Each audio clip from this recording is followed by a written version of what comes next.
Alright, so this is the our second video in the same day.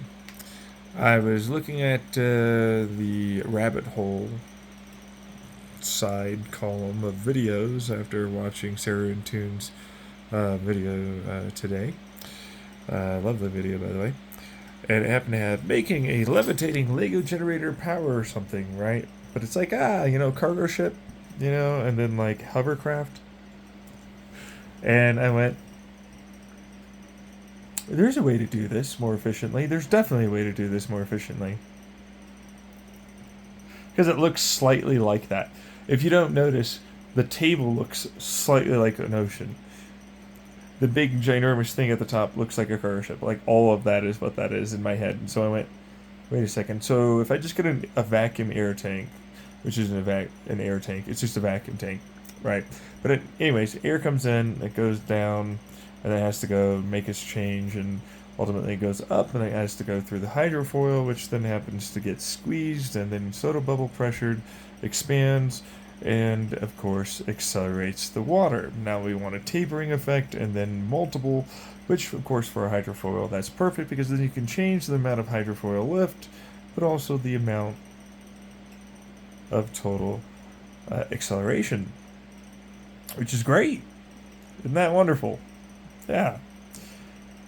But then it's like, okay, well, that's simple as it gets, right? Like, oh, I just need some bearings, a little seal for volume there. I mean, we're talking about your cargo ship. It doesn't really lose as much, right? It's more about the higher pressure seals towards that hydrofoil that you need to have happen, right? And Bob's your uncle in a lot of ways, right?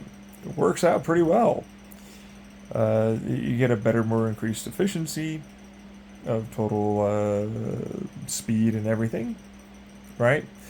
And less overall need for as big of an engine. It's just turbine stuff and so on. If you want a turbine, I tend to like turbines though. They're usually far more efficient when you can run like a high to medium to low pressure turbine, like any sort, which is a cargo ship. So like, yeah, you'd probably be able to do that, and it's a rotating assembly anyways. It's probably far more efficient to run that way, especially when you're feeding it with so much air to begin with. However, the problem mostly is the fact that you have to intake it through your vacuum, which that has to be a tank that you then separate into segments, right, to allow for this. Like any check valve kind of moving bellows system. Bearings is what I really said would be the big issue for that one. Mostly because it's like, well, they're the main player in that to make it actually efficient. Like once you get a vacuum involved, it's like, oh wow, yeah, no, well that lowers the total amount of weight too, or at least felt weight. You know what I mean? That's buoyancy, yeah. But it helps out when it comes down to allowing for you to not have to worry for the hovercraft skirt stuff, because you don't have to have one, right? You basically create an air cushion down, and then you shape that as it comes in towards your forward directional travel to allow for a constant lifting body not body, like a ground effect. That's what it was. Although, like, I guess technically you can get a lifting wing-like effect from that, and maybe even a lifting body, considering how much air you might be able to pull in. As you travel, you might actually be able to get a bit of a characteristic like that, as cool as that is, right? But anyways, as simple as it gets, ish. I mean, we're talking about a ship here. Right, let me just go get a pound of steel. Oh, a pound. Oh, just 1 pound. Look at this guy over here. You can't see him. There's not there. Just get the 1 pound. Oh, I need the one. No, but like several hundred mountains is what it feels like. Probably not. Aluminum, steel, composites. You're gonna have to always get around with fiber, and then like chemical and electrical deposition for either carbon fiber and Kevlar blends together with woven glass fibers that are hollow. You usually want woven glass fibers that are hollow that look a little bit like like Swiss cheese to a degree. That way you can run the carbon fiber and the Kevlar together as an electroform throughout all of that with an aluminum, and then that allows you to get a non-resin, but resin-like, right, fiber bonding, process, which is really good because then you get depth too. You get like that, and then this corkscrew that way, and then all those other different weaving patterns that you kind of need usually, right? And then like, hey, but don't worry, there's occlusions in there because of course you need that, right? Because like that's lower weight, but it also makes it stronger as it resists the tension, meaning like tensegrity here, but like that's pressure from our atmosphere trying to compress the shit out of it, right? Piezoelectrics, I'm sure you could probably add in there, but probably need to, battery wise, like you can probably get away with something in there. I don't know. It doesn't really matter. Point is, composites are always lighter weight and far stronger, but like it all depends, right? Like if we're talking like this being light enough to then start getting to the point where hydrofoil really starts to pick up, which is what we're talking about, right? Because we have a relationship now. You're listening. It's only been like 6 minutes. Come on, let's go. We're talking together. Look, parasocial with me. Come on, let's do it. We're gonna get into like the fact that like as you go through this, like you get multiple tier stages of multiple different wing and intake, and then directional change and vortex and change to vortex stator hydrofoil concepts, which effectively allows for you to get in a much greater amount of lift and control of your given ground effect and consistent pressurized air, which of course when you're going forward and then you run into it, which is the ground effect, right? That controls a larger percentage of your wave formation. Yeah. It also reduces the total amount of your frictional coefficients. But then that allows for you to get multiple wings that then all individually each help to gain a greater and greater amounts of lift. But of course you're always intaking, and of course that has to go somewhere, and of course that air, remember, that bubbles out, but then like that bubble out then has to be intake. So you cooled your air after you've massively compressed it, and then allowed for yourself to shove it into your turbine that's hyper efficient. Well, you can run water through, for what it's worth, your turbine housing to keep it cool and everything. You know what I mean? Like, hey, it's not so bad. Yeah, you'll heat up that water. That's going to accelerate it a little bit. Put it through your nice little hydrofoil. Whoosh, just get up there. Do your thing. It's lighter weight. You got more vacuum. You got more buoyancy. It's already made of stronger, lighter weight materials. You got more lift outright. You no longer have to worry about a skirt anymore. In fact, make that shit bold. Show it off, baby. What? It was like, no, but don't worry. It is basically that. You need it to be smooth for what it's worth, for it to be like lower, like frictional coefficients and boundary layer stuff. That's a whole other thing. It's just a good joke. It's a sexual innuendo joke. You get the general gist. Being direct out there for those, for what it's worth, that do need that. Don't worry. I got you. Don't worry. But hey, that's a simple little like tidbitty kind of intakey. You're gonna suck out a lot of air. That usually means like stronger tensional, structural, multiple layer.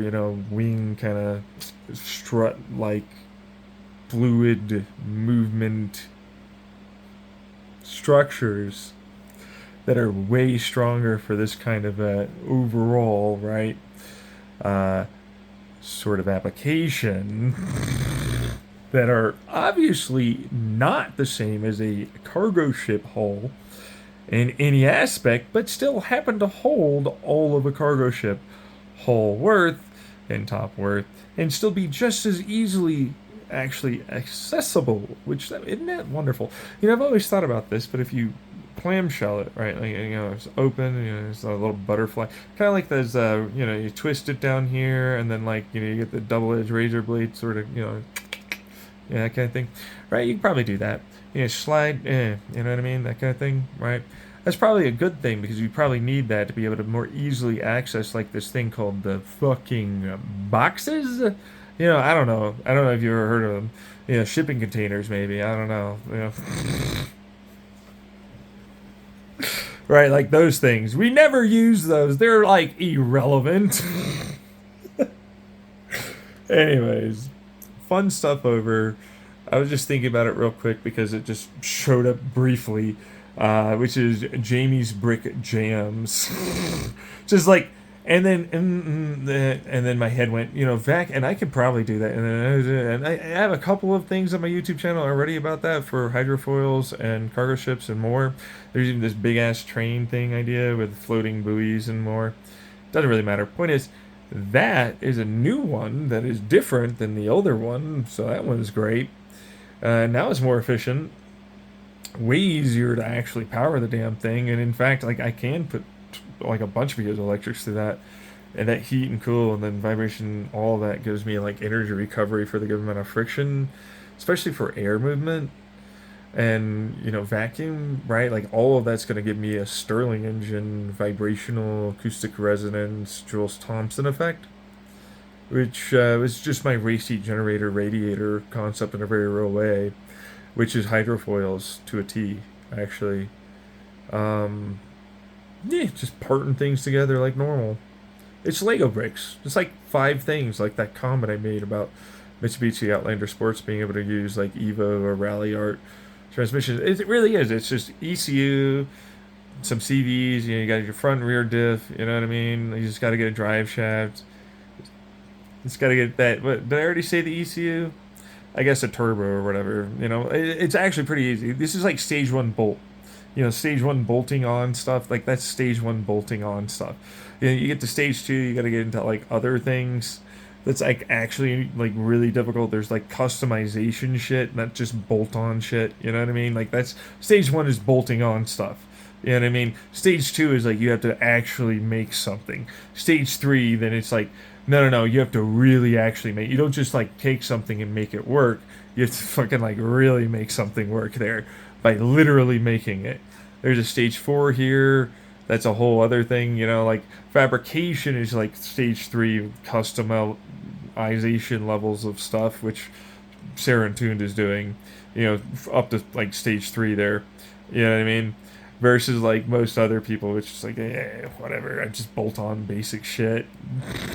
Like for real, like and a fabric hobble of like a plate that's just like no offense to the people that are out there, right, that have to do that, and she's had to do that, but it's more about the fact that it's like, oh no, this is like a small this is a spacer. I get a nut. Like a nut would maybe be able to do the same thing. Like it's really not that big of a deal. Oh, I had to get a longer bolt. Whoa. Like it's not that hard. It's just like somewhat expensive, except for the fact that then you get a decade or more long vehicle for 100, 200,000 more miles you might get out of that because you did it. Anyways, that's a whole other thing.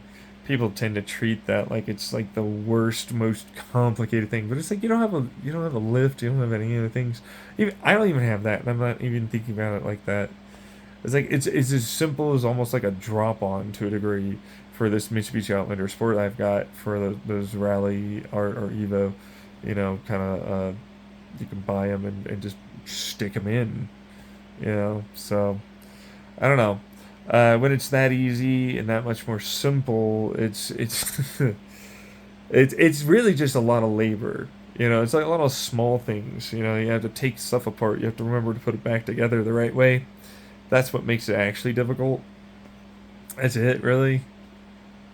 Otherwise, it's like, it's really not that hard. I mean, if the tune is just like, go to any standalone ECU online, shop and just get like the Evo fucking ECU.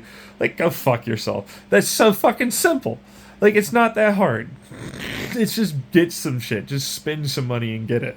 Right? Like, oh no, it's not that. You don't know if you'll have that long of a blah, blah, blah, blah, blah. You know what I mean? Like, you know what you're going to do. If you put that together, you know what you're doing. You know how easy it is to do that. Which, by the way, that CVT sucks. It could never handle any more actual power from that fucking inline 4 that I have in there. It sucks. I just need more power, especially when I'm at like 70. I'm not 70, 7,000 to 8,000. And it can go higher feet where I'm at. Like, ugh, this sucks. It's a nice little goat, though. I love it. Anyone want to check out that comment on Reddit? Anyways, point is, yeah, pretty simple stuff generally. I mean, like, these are like simple layers and all that. I don't really find that to be that hard. But then again, I'm also that guy that goes like, so all the lava lamps are like in their own self-contained environment that are they're like this general relative heat, and then like that's a convection current, and then somebody opening this, and people being where they are, and the amount of light there means that all of those lava lamps that are supplying that encryption are actually far more easily like predicted than you think, especially because they become metronomic. Even if they start them at odd intervals, it's like no, they start to thermally momentumly run, and like that makes it incredibly easy to break that encryption a lot more. And they have a live stream of the thing at all times. They're so trusting of it. But I'm like, no, you could absolutely data hoard that shit and eventually get to the point where, yeah, no, you could get it very accurate. Just brute force it really fast from that. Like it's really not hard. This is like most people aren't going to do that. You know what I mean? Like derivative equation to derivative equation, simple stuff. You know, like easy chaos theory mathematics thing. Not even that hard. You know what I mean? Like it's not that hard. But like that's the same with like bolt on. Oh, it's so hard. You know, it's not hard. That's not hard. It's that fucking simple. It's just bolt on math. You know what I mean? Like it's fucking already done. You could just do it. Just fucking put it together. What's so bad about it? I don't see what the issue is.